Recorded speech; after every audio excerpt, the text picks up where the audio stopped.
Salut les amis, j'espère que vous allez bien.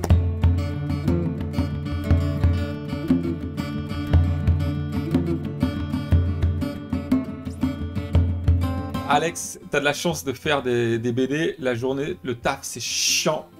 MDR, les amis, faire de la bande dessinée, c'est le taf rêvé, à part que ça fait mal au dos et que ça fait très mal au dos. Mais sinon, en fait, se pencher sur sa table à dessin et de créer un autre monde, c'est une façon de faire un retour sur soi-même, d'imaginer d'autres mondes possibles, d'inventer des histoires absolument incroyables, de partir dans l'espace ou dans la plus petite des feuilles d'arbre. C'est d'être complètement énervé et retranscrire cet énervement, ou au contraire, épouser la douceur du monde, la douceur et la beauté du monde, et en avoir rien à faire de tout ce qu'il y a autour de soi et de se dire je fais juste un dessin pour me faire plaisir. Donc la bande dessinée, c'est très cool, faut savoir dompter en fait avec différents codes toutes ces sensations-là qui nous viennent à l'esprit quand on dessine. On se dit waouh, mais c'est trop génial, et en même temps souvent on peut se dire waouh, mais qu'est-ce que je vais raconter parce qu'il y a trop de choses à raconter. Ça m'arrive très souvent.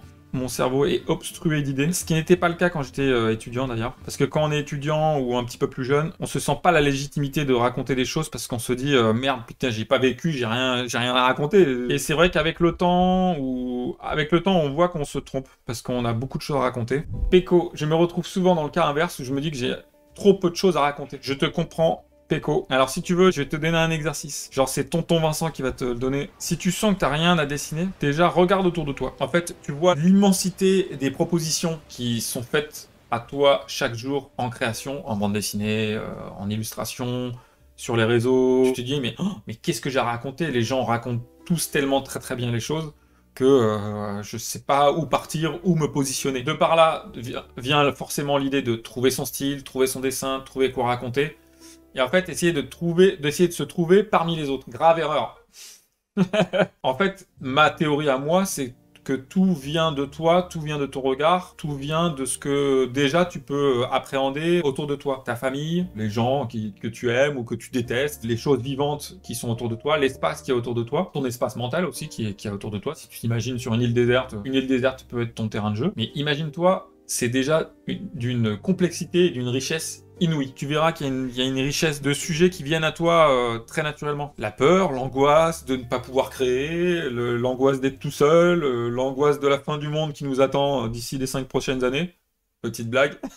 Alex, moi je m'entraîne à faire des histoires courtes de 8 pages avec le temps et l'entraînement. Je fais des histoires de plus en plus longues. C'est une bonne idée. C'est une excellente idée. Tu pars de petit, tu fais gonfler ton univers, tu fais gonfler ton dessin, ton style, tes envies petit à petit. Si tu te dis ah, mon histoire en fait elle fait 150 pages, mais là j'en ai fait que 8 et j'arrive pas à la finir, ça fait 8 pages, c'est pas grave, on passe à autre chose. Si ton cerveau est en demande de plasticité et en demande de nouveauté, ne l'empêche pas d'être nouveau en fait. Merci, je vais m'entraîner dur pour être fort. Mec, Alex, dessiner c'est un combat. En fait c'est à la fois très cool, ça peut être très cool, mais ça peut être aussi un combat. Un combat pour être meilleur. Meilleur ça veut rien dire, hein, mais tu vois très bien ce que je veux dire. Péco, je pense pas qu'il y ait des règles précises à suivre. Chaque auteur peut apporter sa touche personnelle. Penses-tu qu'il est encore possible de rompre les conversations narratives ancrées dans la bande dessinée d'aujourd'hui? Il y a moyen tout le temps de rompre tout le temps les conventions narratives. Les conventions narratives, il y en a des milliards tout le temps. J'aime bien les respecter, les rompre subtilement en les épousant premièrement. C'est-à-dire, j'épouse premièrement pas mal de conventions que j'estime être assez bien admises et confortables autant pour le créateur ou la créatrice que pour le lecteur ou la lectrice. Et ensuite, petit à petit, amener le lecteur ou la lectrice à d'autres formes de récits, de mise en scène, de narration. C'est ce que j'avais essayé de faire un petit peu dans notamment des Galiodes 1, avec par exemple ces petites apparitions de la composition de pages en triangle avec toutes ces petites têtes. J'avais déjà cette idée depuis pas mal de temps, avant même de commencer la bande dessinée, avant même d'avoir le personnage de Jarry, avant même d'avoir pas mal de choses. Et donc je me laissais ça de côté en me disant je vais amener ça comme une forme d'apothéose étrange du récit. Toute l'histoire répond bien à des codes. Et en même temps, paf, les rompre à un moment donné. Pas mal de cinéastes font ça, je m'inspire de pas mal de cinéastes. Et encore, moi je suis extrêmement sage, je ne suis absolument en rien révolutionnaire. Il faut aller voir Druyer et tout dans le registre de la science-fiction, ou si vous voulez voir des choses complètement barrées. Moebius aussi, dans un autre registre. Et plein de contemporains que je lis pas, mais dont je vois le travail souvent en librairie, et dont je me dis, mais c'est incroyable la folie narrative qui existe. Moi je suis pas si découvreur que ça. Fait qu'aussi juste qu'en tant que jeune qui fait du dessin, j'ai encore un peu de mal à me plier aux exigences d'édition où je cherche du boulot ensemble, que ce soit narratif notamment. C'est vrai, il n'y a pas de règles gravées dans le marbre, mais si on veut se faire éditer, j'ai l'impression qu'il faut vraiment rentrer dans le moule. Vaste question, Peko, je vais te répondre parce que ça, je pense, c'est quelque chose qui, même moi, à l'époque, me prenait bien la tête, quoi. Comment se raconter soi et comment être original en même temps. Je vais te parler de mon expérience.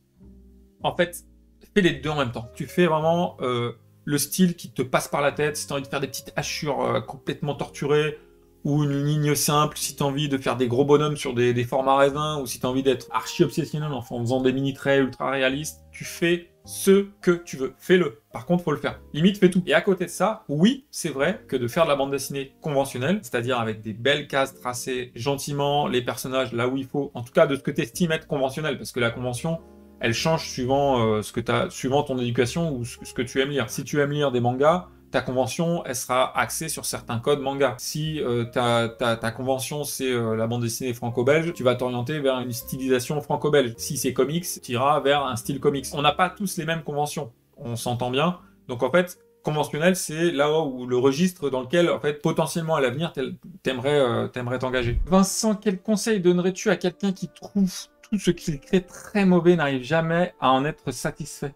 Très très bonne question, Mr. Dolly Brown. Parce que ça arrive très souvent. Je vais dire un truc que j'ai déjà dit souvent, mais qui marche bien. Déjà, la vie est éphémère. Tout ce que tu fais est à la fois d'une grande préciosité et d'une grande volatilité. C'est-à-dire, ce que tu vas dessiner là, et ce que tu vas trouver pourri instantanément, est-ce vraiment si grave que ça? En fait, tu te construis, tu poses une brique, tu poses un temps. Si tu trouves tout ce que tu vas faire complètement pourri, eh ben avance comme ça. C'est pourri, c'est pourri. Construis-toi un monde de dessins pourris, mais avance toujours. Fais une cathédrale de dessins pourris, et à la fin, par la force des choses, par la force du nombre, par la force du temps que tu auras passé sur chacun de ces dessins pourris, tu verras une cathédrale étrange se créer sous tes yeux. Tu te diras, waouh, c'était censé être plein de dessins pourris, mais en fait, ils sont pas si pourris que ça, parce que l'ensemble est assez quand même imposant. Même si tu construis une cabane avec de la paille, et l'autre à côté, il construit une cabane en briques, et la maison en briques, elle défonce, et le mec, il est en train de faire une cathédrale qui défonce, et ben peut-être que ta cabane en paille sera bien plus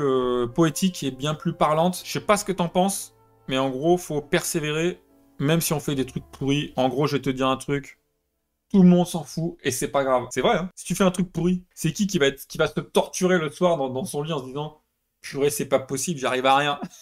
Il y a que toi. Sinon, il y a certaines personnes autour de toi qui te diront bah bon, c'est bien ce que tu fais. Tout ça pour dire que dessiner, c'est l'histoire d'un temps et que des fois, quand on revient sur ce temps, on se dit ah, c'est pas si mal que ça quand même.